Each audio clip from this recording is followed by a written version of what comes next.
There are new personnel in the abandoned Kingston Tower. It is honestly an improvement. Wrath of the Elder Gods. Pinball M. Hello, I am the many talented Mr. Jefferson, and this is the final video, part 4 of 4, in the Pinball FX series I call the free ones. Wait, you say Wrath of the Elder Gods is not free over on Pinball FX? Well, that is absolutely true, which is why you should download Pinball M and play it over there instead with added blood and gore effects, along with a whole host of other UI features that aren't even available in Pinball FX, or at least not yet. The Pinball M version of the table is called the Director's Cut and features new music along with a whole host of graphical and physics changes. The Pinball FX version of the game plays quite differently from the Pinball M version. The ball will return to different spots on the table from the sinkhole return.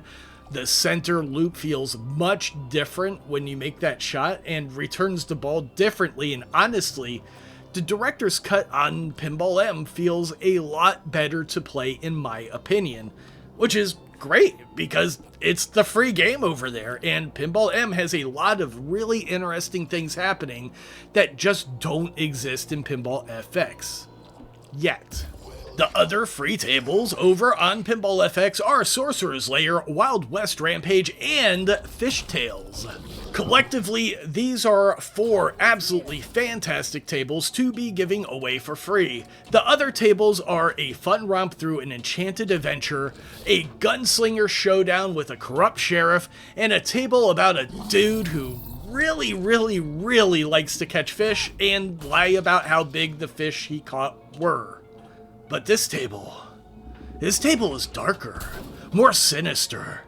There's something about it that tears away at the edges of my sanity, and that's because Wrath of the Elder Gods is all about Lovecraftian horror and reminds me strongly of the movie In the Mouth of Madness, which is derived from the Lovecraft story In the Mountains of Madness, which is where I think this table may have drawn most of its inspiration. As for the story of the table, welcome back. You are startled awake by the words of a strange dream, or maybe a nightmare, when suddenly you hear, "Help is here!" spoken in an oddly familiar voice. Trying to shake the fog of sleep from your mind, you look up to see a total stranger, but with a familiar face. You feel like you know it from somewhere, and for a moment, the music on the radio catches your attention. It's a haunting piano solo, but you swear it was an upbeat jazz number just a second ago, but that thought leaves your mind as your attention is pulled back to the stranger, who looks towards a work truck and comments, "There are new personnel in the abandoned Kingston Tower. It is honestly an improvement." You realize you must have seen her picture in a news article or a book jacket somewhere. "Mrs. Steen?" you ask, still hazy from your nap. You remember arriving the night before and driving out to take a look at the old chapel before finding a room for the night. But you must have been more tired than you thought and fallen asleep in your car instead. You had planned to make contact with Miss Steen in the morning, but it appears she has located you first, probably noticing the unfamiliar car parked near her subject matter. "It's Dr. Steen," she replies curtly. Oh, right. You remember hearing that Dr. Steen was an educated woman, and she will not let you forget it, not for a second either. The details start to drift back into your mind, as you had been in brief contact with her as you answered an advertisement in the classifieds for a photographer of uncommon courage, and your experience as a war reporter seemed to fit the bill. You also seem to recall that she grew up nearby in an orphanage run by the local clergy, which is the reason she's so proud of her education, having come from such a disadvantaged start at life, or at least that is what she says in the foreword of her most recent book. As you try to shake the confusion of sleep from your mind, she looks towards the chapel. "I would love to publish these findings. Now, to understand what they are," she states as she turns to approach the building. You get out of the car and follow after, but the wind carries the faint sounds of chanting as you approach closer. Men in strange robes and masks seem to guard the entrance of the building, but determined to investigate the structure, Dr. Steen motions for you to enter the building while she provides a distraction for the guards. I only have an umbrella! You might want to hurry! The strange men chanting inside seem to ignore her completely, but her presence gained the attention of the few not directly involved in the ritual, and as you watch, they run out of sight chasing Dr. Steen. You stealthily enter the tower and observe the cultists are performing a ritual. They have cut their hands and placed them upon runes while chanting the same strange words over and over again. One cultist standing in the center holding a talisman which seems to be the focus of the ceremony. You act on a sudden urge and rush forward to rip that talisman from the head priest's hands, and as you do so, the cultists begin to writhe in agony as the one who had possessed the talisman grabs you by the arms. Panicked, he looks at you. He says in pain, "It's part of a game, just pawns for something greater." He states with hopelessness in his voice as blood starts to run from his eyes. "You could have saved us," he cries, as he lets go, doubling over in pain. "It's too late. Far too late. Can't you see?" are his last words as he falls lifeless to the floor. You remember thinking you heard the words "welcome back" echoing in your head, but it makes no sense. You have never been here before. But then you start to think you might have. It all seems familiar, but nothing has really seemed quite real since Dr. Steen woke you up. It must be your imagination. You cautiously back out of the room with the dead cultists and run into Dr. Steen, who exclaims with a start, Oh, it's you! I escaped, but barely. she says, and together you exit the chapel. As you walk outside, Dr. Steen recoils in terror, screaming, What is that? as tentacles rise out of a gaping maw outside of the cathedral that was not there a moment before. A disembodied voice cries out, "The hunger that knows no bounds!" and then the tentacles flail about hungrily, searching for something, anything to drag into the maw. What else can we feed it? Screams out Dr. Steen, and with a strength born of terror and madness, you lift one of the corpses of the cult members and hurl it towards a tentacle, reaching out towards you. Yes! Consume! Make this world whole! The disembodied voice cries out in excitement as you continue to throw bodies at the remaining tentacles, which drag the feast into the waiting maw. As the last tentacle retreats into the maw, it begins to undulate and regurgitates what appears to be a mangled corpse. Dr. Steen looks at it horrified. I know a dead body. This is something else. She states before grabbing her ears as the mass begins to vibrate. The sound is horrifying. Can you hear it? Is this an illusion? Dr. Steen looks strangely out of focus for a moment. Whatever sounds she thinks she is hearing must be affecting your vision as well, as the tower begins to reverberate in response to the noise you still cannot hear. Glowing in an unnatural hue, Dr. Steen cries out, Where is that light coming from? and stumbles towards the tower that seems to be the source of the unnatural glow. The cry of its spawn echoes off the tower and changes pitch. Dr. Steen notes, The structure causes it pain. Hurry, examine it from every side. she demands, still holding her head as if trying to block out a loud noise. You rush inside the structure with Dr. Steen as she falls to her knees with her eyes closed, once again seemingly becoming blurry as you try to focus your eyes upon her. My wits leave me. Something horrible casts its shadow on us. She stammers in terror, gibbering in madness. You turn to examine the runes scattered about the walls, and some are faintly glowing like the outside of the terror. You grab the cultist knife still laying on the ground and cut the palm of your hand, smearing blood onto the glowing runes. The tower changes pitch again in response, and the creature begins to shake even more violently. This will pair nicely with my ears ringing. Yells out Dr. Steen, still holding her hands to the side of her head. You continue to activate the runes. This is maddening, but it helps. Yes, it helps. The being's flesh seems to rip and tear as your blood falls upon each rune in succession, and with the final rune smeared in blood, the thing suddenly stops moving completely. A little silence. Thank you. Just for a moment, I glimpsed it. It's incomprehensible. I never fancied the old chapel, but it is a relief to see it now, states Dr. Steen meekly. Laying still, the creature is still very difficult to look at, shifting in and out of focus as if it wasn't really there at all, similar to Dr. Steen a moment ago. You turn to look at her and see the blood drained from her face, and her pupils are still dilated wide after her ordeal.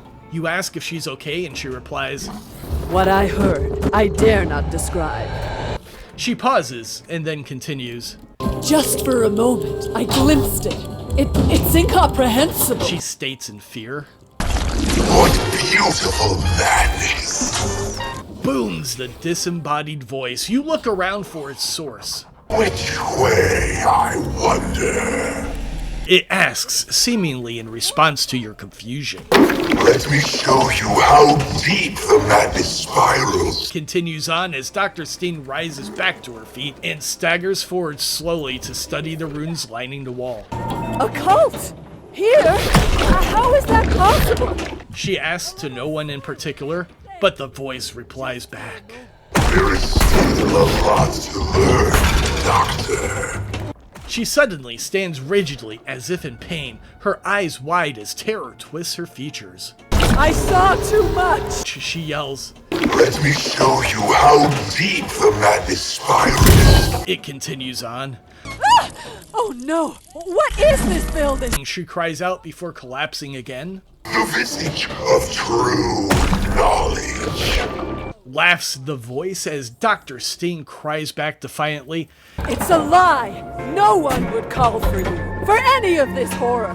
She stammers, but the voice replies defiantly. Yet here I am. She focuses her stare in your direction. I had a vision that I was not real. It's not. Stammers Dr. Steen. Something about her is disturbing you, and you realize she hasn't blinked her eyes for the last several minutes. It's quite unnerving. You go outside and you see the strange mass of flesh has transformed into something horrific. A giant squid-like entity. I've seen this before! States Dr. Steen.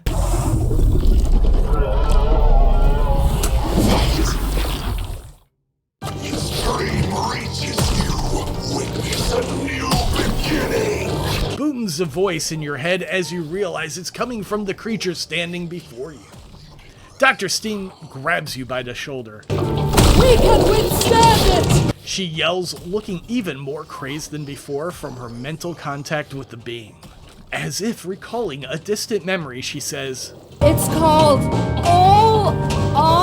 The entity roars out. You dare! That music. You thought you heard it when you first woke up. It's as if the sound is drifting in and out as reality itself starts to unravel around you in the presence of these unfathomable entities.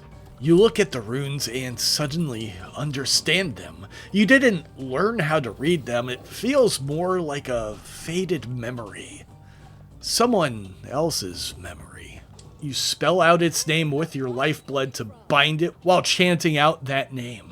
The tower amplifies and reverberates as you call out the name over and over again, ringing out one last time as the creature turns gray and seems to wither before your eyes. It finally crumbles and blows away like ash on the wind. The runes talk of your demise. You hear the fading voice say, No future and no past. are the last words that rumble inside of your head before it falls completely silent. But then suddenly, the being reappears before you again. A minor, insignificant setback. It boasts. No, this can't be! Starts Dr. Steen as the voice finishes her sentence. Possible? It laughs. How many times more? Continues. I truly died, but here I am. Kill me again. We know how this ends. I'm so confused. Has this happened before? Dr. Steen starts to fade in and out of focus again. Is it lying? She asks, lost in her own madness. Strange. I can see the beauty in it. She states to herself, completely lost in the insanity. It's right. It was always right. I go around in a circle, forgetting and learning again. But you do not offer that. She reflects as the voice interjects, Do not get lost in what is real and what is an illusion. Soon, it will all be your reality. Its words echo as Dr. Steen seems to continue to lose coherence.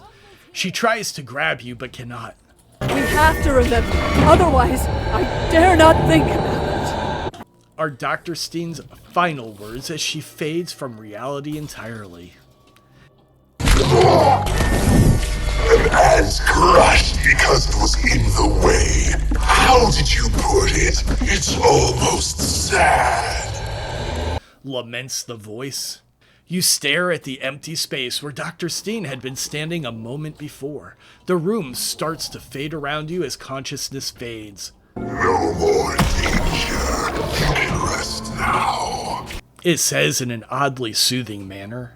You could live forever. It promises as you drift off into darkness. As your consciousness fades, you suddenly wonder how good of a photographer you could have actually been.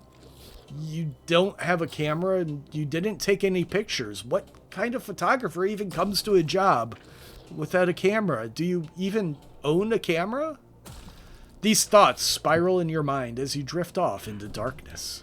Welcome back. You are startled awake by the words of a strange dream, or maybe a nightmare, when suddenly you hear, Help is here! spoken in an oddly familiar voice. Trying to shake the fog of sleep from your mind, you look up at a total stranger, but with a strangely familiar face. You feel like you know it from somewhere, and for a moment, the music on the radio catches your attention. It's an upbeat jazz number, but you swear you had just been listening to a haunting piano solo. This all seems so familiar somehow, like an old faded memory. Or at least that's the way I tell the story. Once in middle school, we were given a writing prompt and told to finish the story, and I did not complete that assignment because I couldn't figure out what happened after the beginning that they provided. I really hated those kinds of assignments as a child, and here I am taking a story that is intentionally nonlinear and trying to piece together story fragments from a pinball table that is all about an eternally looping, intentionally incomprehensible nightmare into a coherent linear story, and it feels like a much better version of that middle school exercise. You could try to tell the same story I did using the same writing prompts from the table, but you might put those events in a different order and fill in the blanks differently than I did, and it would be just as valid because we're both creating our own versions of the story out of the same writing prompts, which would be the voice lines and context provided by the table. Wrath of the Elder Gods isn't a super complex table, and I thought it would be an easy story to tell, but anything involving non-Euclidean cosmic beings tends to get a bit complicated, and this was no exception. While this has been the hardest of the free tables to describe in a story form, it has also been one of the most satisfying timelines to piece together.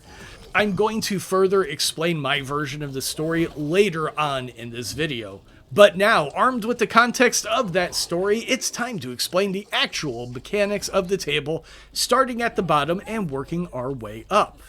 The first thing a player is going to look at are the flippers, and we have a pretty standard 2 flipper setup with a nice small gap and 5 lanes and 2 slingshots above them.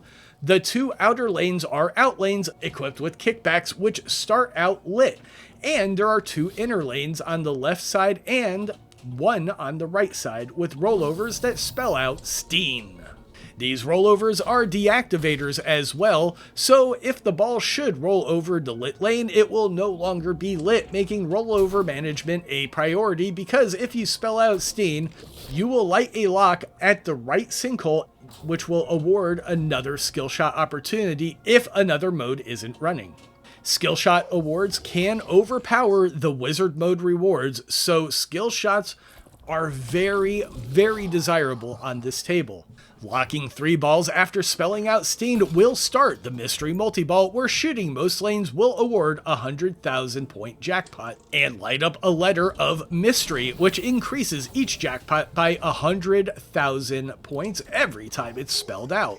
In the middle of the left side of the table are 2 eyeball targets. Hitting those will start a hurry up for the left orbit for 20 seconds to increase the bonus multiplier by 2 times, up to a 10 times multiplier, and an extra ball after reaching 10 times multiplier.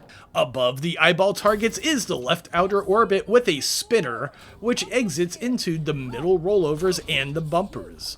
Lighting the rollovers in the center of the table will start a bumper hurry-up mode, requiring 30 bumper hits before the timer runs out for a large bonus payout.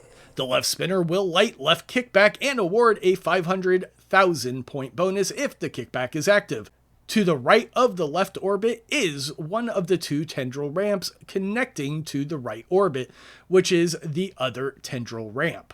The tendril ramp is used to start the modes Cult of its Arrival and Sound of its Spawn, and after those 2 modes are completed, the ramps can be used to start the Eyes of the Tendril side mode. During the Sounds of its Spawn, you have to make 8 shots into any rune orbit or tendril ramp within 60 seconds, while targets spawn around the strange sculpture in the center of the map. Cult of its Arrival will start a 3-ball multi-ball, requiring 3 shots to the tendril ramps with cultist pop-ups near the strange sculpture after hitting the left orbit or right maw ramp. Finish this mode by defeating 6 cultists. The mode will remain in effect for bonus payouts for hitting the tendril ramps until you only have 1 ball left. To the right of the left tendril ramp is the Herald's Ramp, with a habit trail leading back down to the left Steen rollover and flippers. The 3rd shot to the Herald Ramp will cause the Herald to eat the ball and spit it back out covered in pink slime. 3 flashing shots will appear, but only 1 will advance the mode, and the slime fades over time, but can be reset at the Herald Ramp. 5 successful mode advancements will complete the mode. Moving to the center of the table, we have the left and right inner rune orbits encircling the strange sculpture at the center of the table. 5 rune orbits will activate a sinkhole in the right tendril orbit ramp, which will grab the ball and give a random reward, including an extra ball. And a skill shot advancement, which, as I said before, is very desirable. Hitting the strange sculpture 5 times will open the door and start Talisman of its Will, requiring you to hit every ramp on the table. Once all 8 shots have been made, you then have to return the ball to the door of the sculpture. Hitting the sculpture before finishing the 8 other shots will increase the jackpot. To the right of the rune orbit is the Maw ramp and habit trail back to the right inner rollover and flipper. Spelling Maw will start Maw Multi-Ball, awarding a jackpot by either hitting the Maw ramp for a jackpot or the left orbit, which will drain into the spinner Maw and increase the jackpot value. After 45 seconds, the mode ends and the balls will burst and a new one will launch.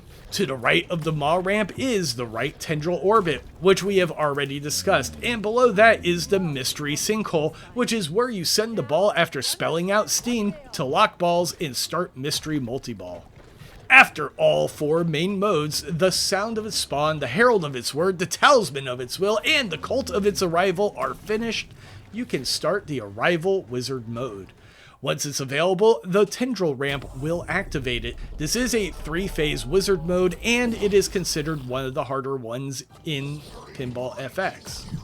During Phase 1, 5 shots to the tendril ramps are needed to uncover the runes. During Phase 2, you need to make 5 rune orbit shots to translate the runes, and then shoot the strange sculpture to uncover its name.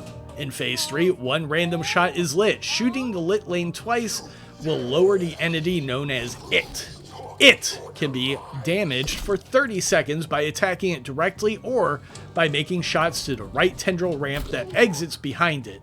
10 shots will kill it in this phase, but there is also a way to kill it in 1 shot by shooting the rune orbit and draining so the ball is launched around to hit the back of it, which is how you can instantly defeat the entity in the Pinball M Director's Cut version of this table. This leads us back around to the very first shot on the table at the plunger, and this table has a somewhat unusual skill shot. The skill shot requires you to send the ball to the apex of the tendril orbit when the rune is fully formed. This skill shot will continue to increase in value and, again, is very, very desirable for maximizing your score. And there's the table mechanics for you. This is a fast and fun-paced table with a really fun story, and now that I've got the table mechanics explained, I want to go back to explaining my version of that story. To further explain my version of this table's story, in my version, Dr. Steen is a psychic projection of the protagonist of the table. Who is the protagonist? It's Dr. Steen.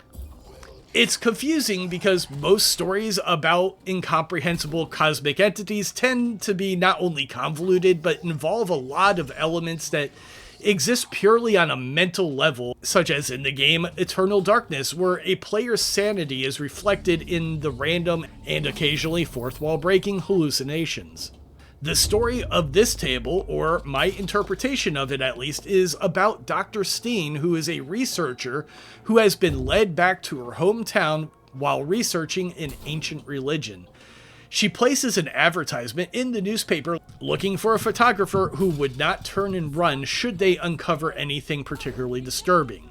Preferably someone who had the nerves of a former war photographer. After placing the newspaper advertisement, Dr. Steen drove out to take a look at the old tower, but falls into an unnatural sleep in her car and wakes up believing she is the photographer she had in mind for the job, while projecting a psychic hallucination brought on by her connection to the elder gods. In my version, Dr. Steen is an orphan who was born in that tower and anointed for this very specific purpose. She grew up never realizing her birth was arranged by the cult or understanding her connection to the tower. The cult then dispersed as their work had been done, and all that was left to do is wait for the prophecy to approach. Dr. Steen was drawn back to the church, which was now inhabited by a different cult, which was attempting to prevent the prophecy from being fulfilled. Dr. Steen, guided by her psychic projection, prevented their ritual from being successful because in her madness she does not realize that the old ones are manipulating her actions through her hallucination of herself. Once the ritual is disrupted, the dark entities are able to enter the cultist's minds, and the maw is free to emerge and consume all so that it can spawn Al-Ul. Dr. Steen mistakenly believes that Al-Ul is the herald of its coming, the cultist referred to, but that title actually belongs to Dr. Steen herself, as her next actions only serve to draw the entity closer to her own reality, or possibly she succeeded in drawing her world closer to the reality of the entity. Things tend to get convoluted when dealing with unfathomable cosmic horrors after all. Dr. Steen's psychic projection has no memory because she does not actually exist. Dr. Steen herself falls into an unnatural sleep as time bends back upon itself, waking up again the previous morning only to repeat the process over and over again, drawing the cosmic horror closer and closer to our own reality in a cycle that will repeat until our world is completely overtaken. The reason the old gods work through the hallucination is because direct contact with the mind of an elder god would destroy a mortal. And it is said that the true name of such an entity is supposed to give immortal power over a deity. But what it really does is empower the creature further and draw it closer to piercing the barrier between our two dimensions. You were the herald of its word. You spoke its name. You alone made it possible for the re-emergence of the old gods.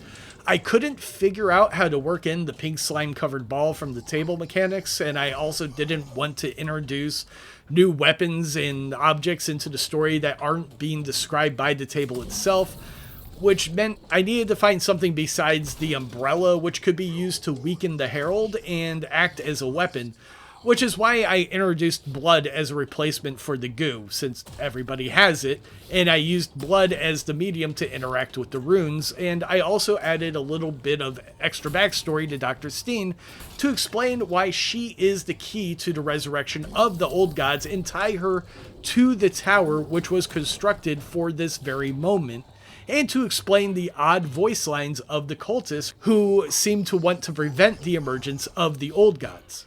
There may be more story to this table that I haven't experienced because I believe there are unique things that happen at High Madness and I just don't play at that level yet, so I won't be able to see what changes with the table or if there are more voice lines that get added when you're at a High Madness mechanic. Because of the Madness mechanic, the voice line from Dr. Steen, and the fact there's absolutely no information given about the person who Dr. Steen is talking to as it's supposed to be the player, I decided to add in the twist that Dr. Steen was just talking to herself in her insanity to make up for the lack of really any detail given about the protagonist. And I think that twist works really well as an explanation for what is exactly going on and who the other person might be. As it stands, this was a really fun story to piece together and an interesting writing exercise as well, because any good Lovecraftian story should be incredibly convoluted and absolutely drenched in insanity, and this was easily the hardest of the 4 scripts to write. Hell, I even had to add extra trivia to the Fishtails video because without any extra details, that video would have been like 5 seconds long in a strict mechanical description of the table. And while I might eventually do those kind of strict mechanical descriptions of tables, when I have a lot more experience and skill to back up the talk, I prefer to focus on a more creative approach like I did here, and I think that these videos are unique compared to any other pinball content I have seen, and it's just way more interesting for me personally to approach writing my reviews in this manner. Each of these 4 free tables has its own strengths, and I feel like Wrath of the Elder Gods Director's Cut might be my favorite table out of the 4 if I had to choose, and it really comes down to the theme, the atmosphere, and the fast pace of the table. I played the Pinball FX version while writing this video, but that version of the table would be at the bottom of the exact same list because the physics are different. Some of my favorite shots, like hitting the rhythm to rapidly return the ball through the inner orbit repeatedly, are much more dangerous on the Pinball FX version of the table, and I just don't like that version nearly as much as the director's cut. All of these tables are amazing, and you can download them for free, and now you should have some idea of how these tables work. I don't know which table I am going to cover next. If you have a suggestion for a table you want to see me describe, please put it in comments. As always, I would like to thank my viewers, my subscribers, my channel members, and an extra special thanks to anyone who went above and beyond in sponsoring my channel. I expect this series of videos might finally get my channel over the 1,000 subscriber milestone, and if you're watching this, you can really help me out by pushing that subscribe button if you haven't already done so I can start getting some of that sweet, sweet ad revenue. And that way I can afford more video games and pinball tables to talk about and even more reviews. I also want to give a very special thanks to Nclearblack for streaming these tables over on his Twitch channel, because he can hit the wizard modes, so if you want to see how to play on that level, it might be worth checking out how he plays the game. I'll see you in the next pinball table review or in a live stream. I am currently playing through Dragon Quest XI right now for the very first time. I'm playing it like 1 and 2 hours at a time, so I'll probably be playing that for like a frickin' month or so, because it's not a short game. And I'll be breaking that up with like the occasional action game, because I personally like a wide variety of games, and I'll probably also be playing some horrific visual novel, because that's what my viewers seem to love to torture me with at the moment, by donating these crazy ass games. But, you know, it keeps things interesting. I am the many-talented Mr. Jefferson, but lately my friends have been calling me the Pinball Guy, and I have to say, I've had worse nicknames. Until the next video game or pinball table review, toodles!